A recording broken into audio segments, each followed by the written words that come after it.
Olá pessoal, tudo bem? Bem-vindos à nossa segunda aula da disciplina de Sistemas Operacionais do curso Técnico em Informática do Instituto Federal do Sul de Minas, campus Inconfidentes. Na semana passada, nós iniciamos as discussões acerca deste assunto e foi apresentado para vocês os conceitos principais acerca dos sistemas operacionais e de como eles se relacionam, com o hardware e com os aplicativos, os demais aplicativos que fazem parte de um sistema computacional. Nessa aula, nós iremos aprofundar um pouco mais esses conceitos a fim de dar um embasamento para que as nossas atividades práticas possam ser desenvolvidas com mais propriedade. Na primeira semana de aula, foram abordados os capítulos 1 e 2 da apostila, e nessa semana a gente trabalhará com o capítulo 4. O capítulo 3 trata de uma abordagem a respeito de hardware. E como vocês já viram este assunto na disciplina passada, eu deixo para que vocês leiam o capítulo como forma de revisão do conteúdo. Este assunto não será cobrado nos exercícios dessa semana e nem tampouco na avaliação final dessa disciplina. Porém, é muito importante essa revisão para que os conceitos avançados que iremos trabalhar hoje possam ser melhores absorvidos. Vamos lá então? Iniciaremos nossa discussão de hoje falando da linguagem de controle, também denominada como linguagem de comando. Trata-se de uma forma direta de interação do usuário com o sistema operacional. Quando eu apresentei para vocês o conceito de sistemas operacionais na semana passada, eu mostrei para vocês essa figura. Nela, eu expliquei que os sistemas operacionais eles servem de intermediário entre o usuário e o hardware. Nessa figura, a gente percebe que o usuário pode utilizar diretamente o sistema operacional ou pode fazer uso dele através de outros programas. Em nossa discussão de hoje, nós vamos mostrar então como que o usuário pode fazer o uso do sistema operacional de forma direta. Esse tipo de linguagem é oferecida por todos os sistemas operacionais para que, através de comandos simples, o usuário possa ter acesso a rotinas específicas do sistema que estiver sendo utilizado. Vamos mostrar um exemplo de uso de linguagem de controle para o sistema Windows. O prompt de comando da Microsoft, o prompt do MS-DOS, é uma forma de interação direta do usuário com o sistema operacional. Nele, assim como acontece em outros sistemas operacionais, os comandos, quando digitados pelo usuário, eles são interpretados por um programa chamado de interpretador de comandos, ou shell. O shell, por sua vez, verifica a sintaxe do comando digitado e envia mensagem de erros ou faz chamadas de rotinas dos sistemas operacionais quando o comando é digitado de forma correta. Toda linguagem de comando exibe um elemento chamado de prompt, que é um sinal de prontidão do sistema para dizer para o usuário que ele já está apto a receber comandos. Os comandos que podem ser digitados variam de sistema para sistema. Porém, é importante algumas considerações válidas para todo tipo de sistema operacional. Por exemplo, quando nós desejamos fazer a manipulação de arquivos, é importante ter em mente em qual pasta ou diretório nós estamos trabalhando. Então, o prompt de comando do Windows, além da indicação de prontidão, ele também nos fornece informações a respeito da pasta atual onde estamos trabalhando. Então, essa estrutura deve ser entendida que estamos trabalhando numa pasta chamada Kleber, que se encontra dentro de outra pasta chamada Users, que por sua vez se encontra na unidade C+. Esta unidade, em geral, se refere ao HD do computador. Se nós quisermos trocar de unidade, basta fornecer a indicação da letra dessa unidade. Por exemplo, no meu computador aqui, eu tenho um pendrive que está conectado e foi mapeado com a letra F. Então, se eu digitar F dois pontos e der um Enter, observe que o prompt muda para essa letra. E o que significa que eu estou trabalhando dentro da unidade F do meu sistema computacional, que nesse caso representa um pendrive. Se eu quiser voltar para a unidade anterior, se eu quiser voltar a trabalhar no HD, basta informar a letra daquela unidade acompanhada do sinal de dois pontos. Tá? Bom, e o que eu posso fazer na linha de comando? No que diz respeito à manipulação de arquivos e diretórios, eu posso, por exemplo, criar uma nova pasta. É claro que para poder fazer isso, eu preciso de ter permissão, eu preciso ter privilégios, né, adequados para tais operações. Então, se vocês tentarem reproduzir isso no computador de vocês, certifiquem-se de estar trabalhando numa pasta onde vocês têm direito de fazer isso. Normalmente, a pasta do usuário com o qual você fez login no Windows tem permissão para os comandos que eu vou listar agora. Então, se eu quiser criar uma pasta dentro de outra pasta, eu estou na pasta Kleber e quero criar uma pasta aula 1, por exemplo. Basta então dar o comando mkdir aula 1. Né? Esse comando, a princípio, né, ele não mostra nenhum resultado, nenhuma informação. Porém, se eu der o comando cd aula 1, observe que o meu prompt mudou, acrescentando à frente da pasta Kleber a pasta aula 1. mkdir significa, é uma abreviatura de Make Directory.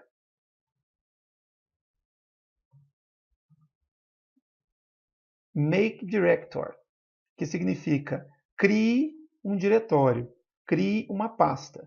Então, ao executar o comando mkdir aula 1, eu pedi para que o sistema operacional criasse uma pasta chamada aula 1 dentro da pasta atual, nesse caso a pasta Kleber.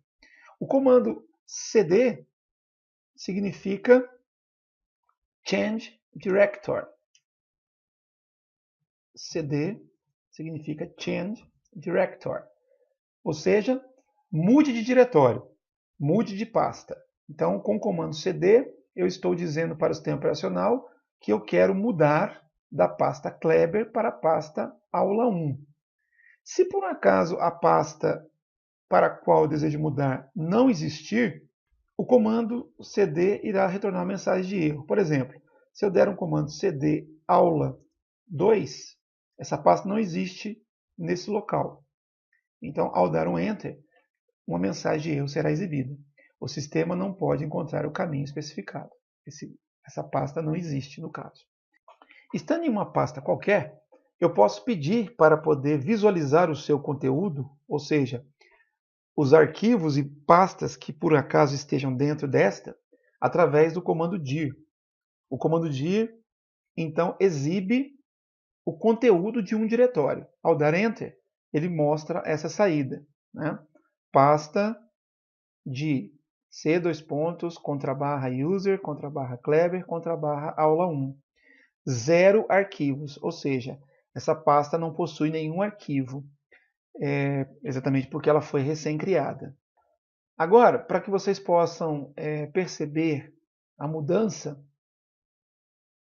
de comportamento, de conteúdo dessa pasta, nós vamos criar um arquivo. Então, para poder alterar o conteúdo que estará sendo exibido aqui nessa pasta, vou fazer o seguinte.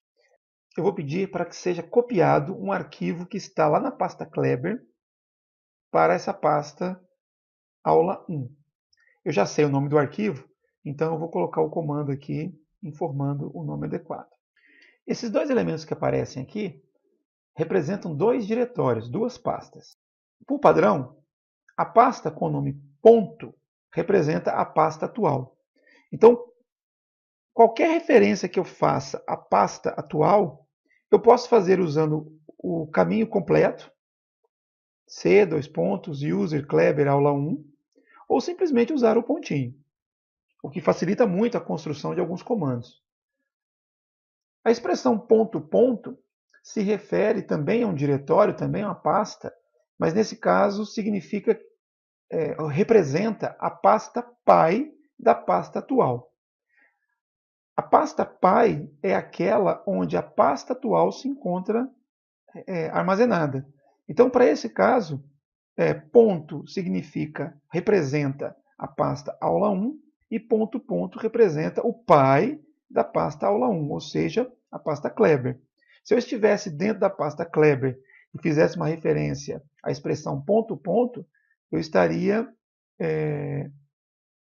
indicando a pasta pai da pasta Kleber, que seria aqui no caso a pasta user. Então, para que a gente possa trabalhar com arquivos, eu posso criar um arquivo, eu posso copiar um arquivo, eu posso mover um arquivo e eu posso apagar um arquivo. Ações que vocês devem estar acostumados já a fazer usando um gerenciador gráfico que o Windows oferece. No caso aqui do prompt de comando, nós precisaríamos fazer isso através de comandos. Então, suponha que eu queira copiar um arquivo que esteja na pasta Kleber para a pasta aula 1. Eu uso o comando copy, que significa cópia em inglês, ou copiar. Informo o nome do arquivo de origem, ou seja, o nome que o arquivo possui no local onde ele se encontra.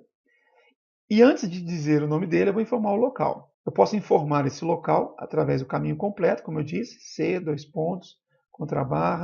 users, _, Kleber, _, o arquivo chama teste.txt, já existe lá na pasta Kleber. E depois de dar Enter, o arquivo então é copiado. Observe que se eu fizer novamente o comando para exibir o conteúdo do diretório, ele vai mostrar agora que existe um arquivo chamado teste.txt, que tem um tamanho aqui de 184.875 bytes, além daquelas duas pastas que tinham sido exibidas anteriormente. Se eu quiser apagar esse arquivo, eu posso utilizar o comando del de delete ou delete e o nome do arquivo, teste.txt. Executando o comando dir, observe que o arquivo não existe mais. Uma outra forma de copiar esse arquivo é informando um diretório de destino. Nesse caso, se eu quiser copiar o arquivo para a pasta atual, bastaria dar um Enter, como eu fiz agora há pouco, ou então dizer que o destino é o diretório pontinho, que significa pasta atual. Ao dar um Enter, o arquivo é copiado e observe que ele está aí novamente. Aqui no prompt de comando eu posso também pedir para limpar a tela, para não ficar com sujeira de execução de programas anteriores. Para isso eu utilizo o comando clear, que em inglês significa limpar. Ou melhor, CLS. Clear é lá no Linux. CLS, Clear Screen. E aí a tela fica com o prompt do DOS, novamente lá em cima. Se eu quiser voltar para o diretório anterior, o diretório Kleber, basta dar o comando cd, lembre-se que cd é change directory, mudança de diretório, espaço, ponto, lembre-se que significa o pai do diretório atual. O diretório atual é aula 1, o pai é Kleber. Quando eu dou um Enter, observe que ele mudou aqui o caminho. Eu estou agora na pasta Kleber. Eu posso pedir para listar os diretórios dessa pasta, como nós fizemos anteriormente, usando o comando dir, e posso pedir também para listar o conteúdo da pasta, de uma pasta qualquer. Né? Basta colocar o caminho desta pasta. Então, como eu quero, vou pedir para poder mostrar o conteúdo de uma pasta chamada aula 1, que está dentro da pasta atual, a pasta Kleber. Então, eu coloco o nome da pasta aula 1. E observe que o conteúdo exibido é o mesmo mostrado anteriormente. Se eu não colocar isso, simplesmente der um comando dir, ele vai mostrar o conteúdo da pasta atual, que é a pasta Kleber. Olha, tem 9 arquivos, somados totalizam 405.888 bytes. Okay? CLS para limpar a tela. E por fim, eu posso também apagar uma pasta. Entretanto, se eu utilizar o comando del, observem que ele vai perguntar se eu tenho certeza que eu desejo apagar essa pasta. Por quê? Uma vez que eu confirme isso daqui, ele vai apagar todos os arquivos que se encontram dentro da pasta. Isso pode ser muito perigoso. Sim. Se der um comando dir aula 1, observe que o conteúdo da pasta foi apagado. Ah, mas eu quero apagar a pasta também. Aí eu utilizo o comando, se eu quiser apagar uma pasta, eu posso dar o comando rmdir e o nome da pasta, aula 1. rm é de remove directory. Se eu fizer o comando dir aula 1 novamente, ele vai dizer que o arquivo não foi encontrado, porque não existe pasta com esse nome, ela foi apagada, e não existe também nenhum arquivo com este nome. Ok? Então, o prompt de comando ele pode ser utilizado para manipulação de arquivos e pastas do sistema operacional. Eu posso também utilizar outros comandos, aliás, existem vários outros comandos que estão à disposição, mas um deles que eu quero chamar a atenção em particular é um comando para verificar a conectividade da minha máquina com a rede. Às vezes a gente tenta acessar uma página ou fazer o download de um arquivo e não consegue fazer da maneira tradicional. E sempre fica aquela dúvida, será que é problema no servidor de onde eu estou buscando a informação? Será que é problema no meu provedor? Será que é problema na minha máquina? Enfim. E ainda, né? Ou é problema, às vezes, no meu software, no meu navegador. Né? Utilizando o prompt de comando, eu posso fazer um teste de conexão com rede sem precisar utilizar nenhum outro programa. Né? Não preciso de um navegador ou algum outro aplicativo parecido. Então, existe um comando aqui chamado ping, que a gente vai falar com mais detalhes na disciplina de redes. Mas, por exemplo, se eu digitar ping e um nome de domínio qualquer, www.google.com,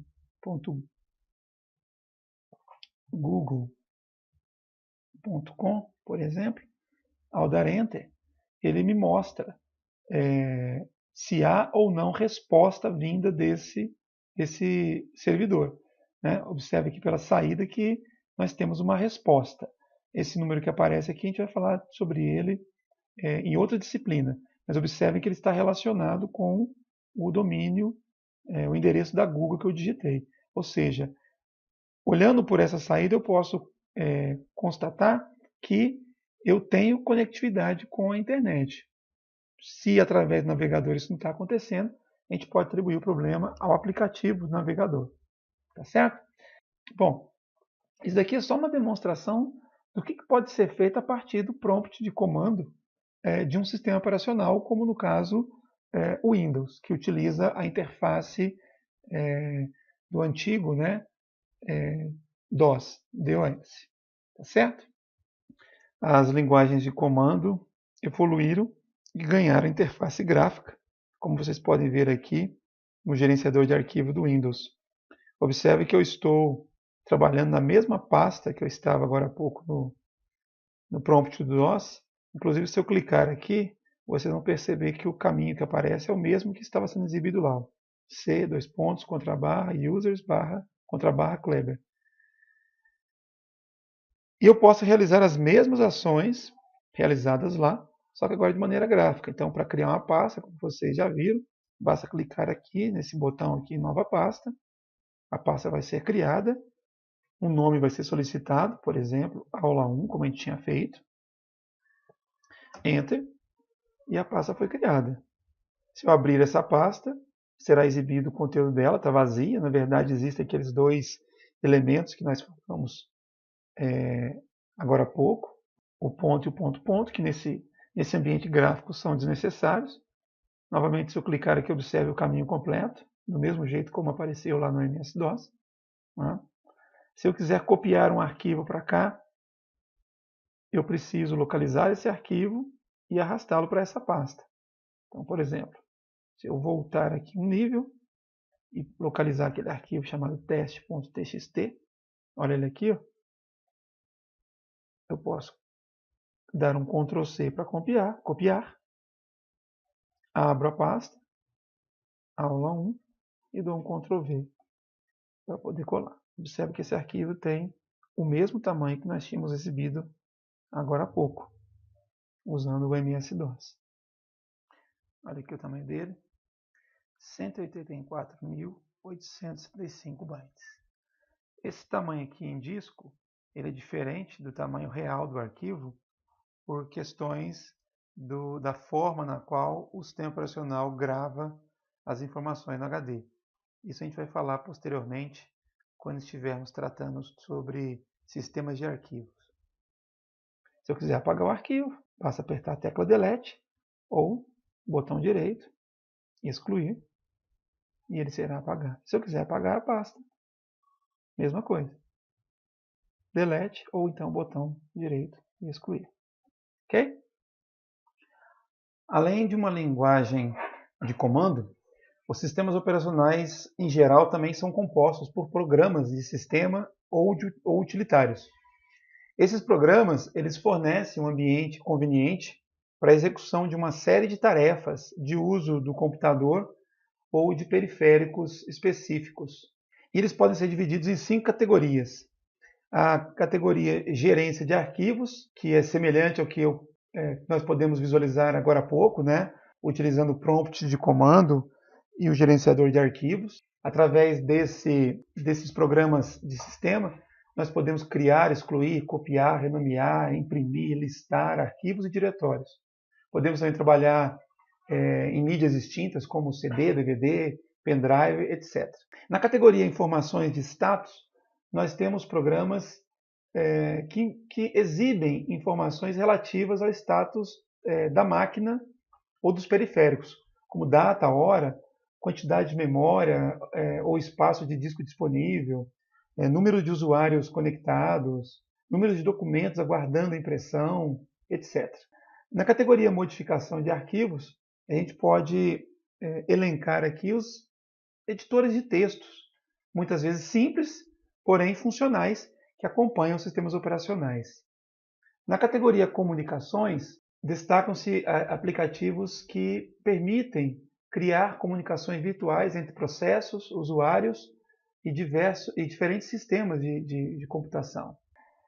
E da categoria spooling, são sistemas, são programas, melhor dizendo, que permitem manipular a fila de impressão de documentos em uma ou mais impressoras ligadas ao sistema. Muito útil quando enviamos uma série de rotinas para a impressora e queremos excluir alguma ou mudar a ordem de impressão antes que a mesma comece. Todos esses programas citados, todos os aplicativos que vocês instalem em seus computadores, bem como o próprio sistema operacional, eles precisam estar num formato específico para que possam ser processados. Esse formato é chamado de linguagem de máquina. E é essa linguagem que o processador consegue entender. A linguagem de máquina ela vem codificada no formato binário, ou seja, ela é composta apenas de sequência de zeros e uns. Isso torna praticamente impossível o entendimento por parte do usuário. Além disso, é importante ter em mente que um programa codificado na linguagem de máquina, ele não pode ser executado em outra máquina de um modelo diferente, nem em outro sistema operacional. Cada sistema operacional tem um grupo de instruções específico para ele, que normalmente é chamada de API, Application Programming Interface. Assim, quando um programador cria então seu software, já que ele vai utilizar de algum sistema operacional para poder interagir com o hardware, ele precisa saber de que forma que essa interação se dará. Assim, o programador vai escolher um conjunto de APIs para poder fazer com que o seu software interaja com um sistema operacional em particular. Desta forma, o programa escrito para esse sistema operacional pode não funcionar em outro sistema operacional, né? Como está escrito aqui embaixo, isso faz com que um programa que tenha sido compilado em Linux não funcione com Windows. Ou o programa que foi compilado num PC não funcione em um Apple. Outra coisa importante para se falar nessa aula diz respeito ao mecanismo de interrupção. É importante vocês terem em mente que num sistema operacional multiprogramável, várias tarefas são executadas de maneira simultânea.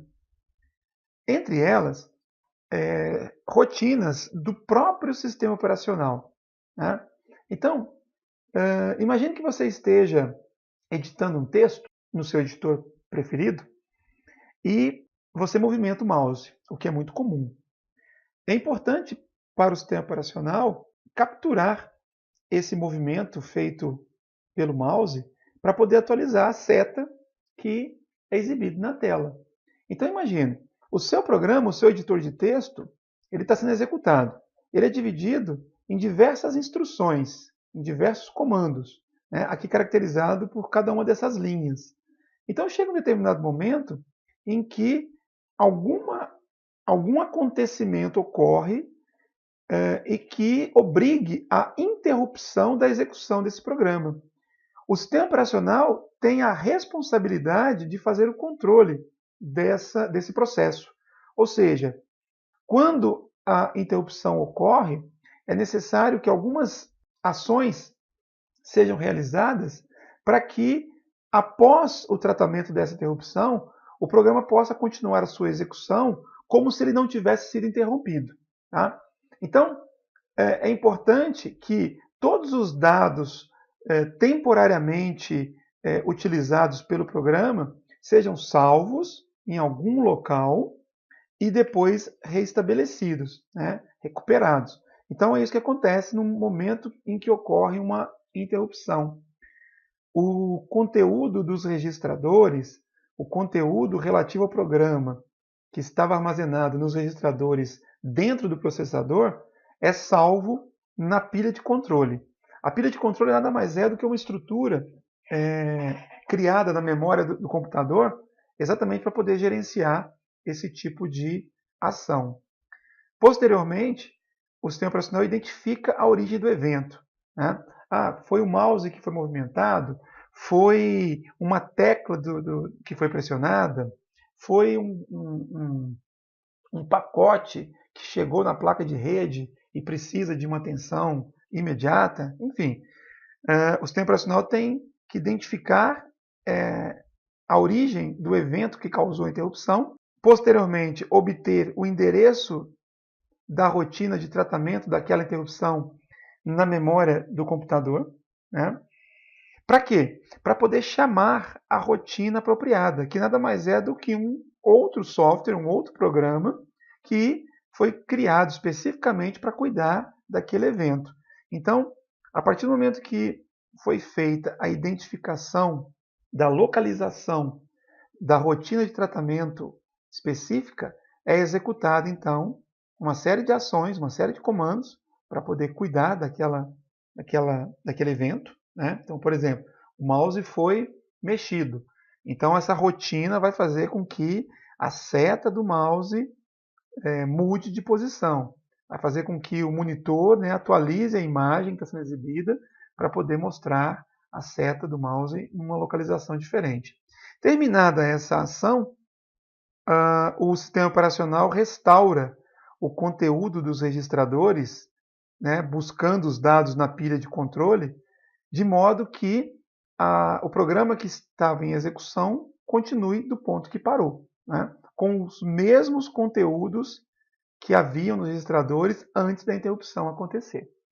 Esse é um procedimento que acontece frequentemente, inclusive é importante a gente ter em mente que durante a execução de uma tarefa, ficar pressionando uma tecla ou movimentando o mouse acaba retardando a execução dessa tarefa, exatamente porque cada tecla que a gente aperta ou cada movimento do mouse gera uma interrupção que vai fazer com que o sistema operacional execute todas essas ações conforme eu descrevi agora há pouco. Outra coisa importante que é realizado por um sistema operacional, o controle de operações de entrada e saída. Operações de entrada e saída, elas são particularmente categorizadas porque são operações que demandam um tempo considerável para serem concluídas. Né? Então, para vocês poderem entender, quando a gente necessita que uma soma, por exemplo, seja realizada pelo nosso sistema, o sistema operacional encaminha essa instrução para o processador, que a executa rapidamente. Entretanto, quando é necessária a leitura de um arquivo que esteja num pendrive, por exemplo, essa ação requer um pouco mais de tempo, porque seja o pendrive ou um outro dispositivo externo de armazenamento qualquer, o processo de leitura ele é muito moroso, né? Então, o sistema operacional ele faz um controle diferenciado quando esse tipo de operação é demandada por uma aplicação.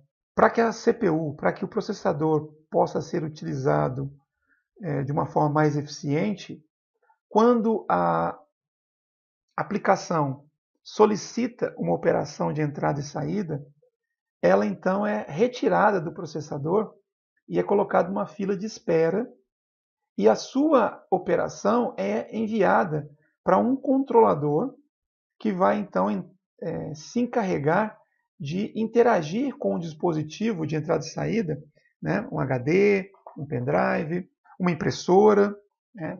Quando deseja enviar alguma coisa para ser impressa, e o programa somente voltará a ser executado quando a operação de entrada e saída solicitada for finalizada. Enquanto esse programa espera pelo término da operação de entrada e saída, outras instruções de outros programas podem ser executadas, fazendo com que o sistema seja usado de uma maneira mais racional. As operações de entrada e saída podem ser de 4 tipos diferentes. Entrada e saída programada. Esse foi um dos primeiros modelos de operação. Após o processador iniciar a transferência de dados, o mesmo ficava consultando o estado do periférico continuamente, até que a operação de entrada e saída chegasse ao fim. Isso fazia com que o processador ficasse ocupado até o término da operação de entrada e saída, o que, como falei agora há pouco, gerava um desperdício da capacidade de processamento do sistema. As operações de entrada e saída por pooling alterava ligeiramente a forma de funcionamento do procedimento anterior. Nesse método, após o lançamento da operação de entrada e saída, o processador consultava o periférico correspondente em determinados intervalos de tempo. Ou seja, ele não ficava continuamente aguardando o término da operação. Isso permitiu a introdução de um certo grau de paralelismo, porque entre um momento de consulta e outro, era possível que outros programas pudessem ser executados. No terceiro tipo, entrada e saída controlada por interrupção, ao invés do sistema operacional ficar periodicamente testando o estado das operações pendentes, o próprio controlador, este daqui, interrompia o processador para poder informar sobre o término da operação.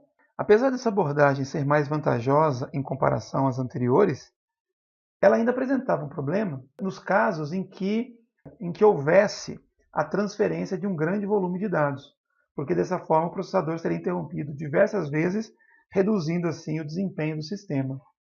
Para poder solucionar esse problema, foi criada uma nova técnica, né, chamada de DMA, Direct Memory Access, ou acesso direto à memória. Nesta técnica, ao invés do controlador entregar os dados diretamente para o processador, ele os coloca em uma região da memória RAM, enquanto o processador está ocupado na execução de outras tarefas. Somente ao final do processo de transferência de dados entre o controlador e a memória é que este interrompe o processador para avisar que a operação foi concluída e, portanto, os dados estariam à disposição para serem utilizados. É importante lembrar que o sistema operacional fornece o ambiente no qual os programas são executados.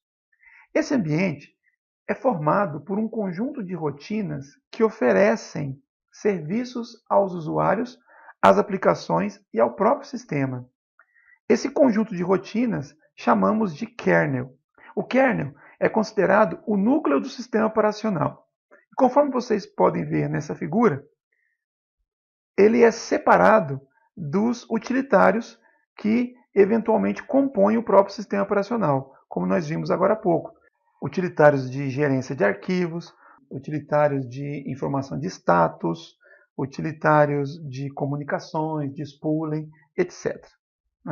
Então, esse modelo ele separa as operações essenciais do sistema operacional, colocando-as no kernel, daquelas que são operações adicionais. Dentre as principais funções do kernel, destacam-se as funções de gerência. Gerência de processos, gerência de memória, gerência de entrada e saída e gerência de sistema de arquivos. Resumidamente, podemos dizer que a gerência de processos diz respeito à forma na qual os diversos programas que, uma vez em execução, são chamados de processos, vão se utilizar dos recursos do sistema.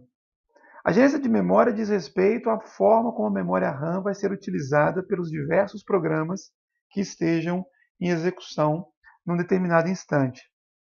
Gerência de entrada e saída diz respeito ao gerenciamento dos dispositivos de entrada e saída que estão vinculados ao sistema.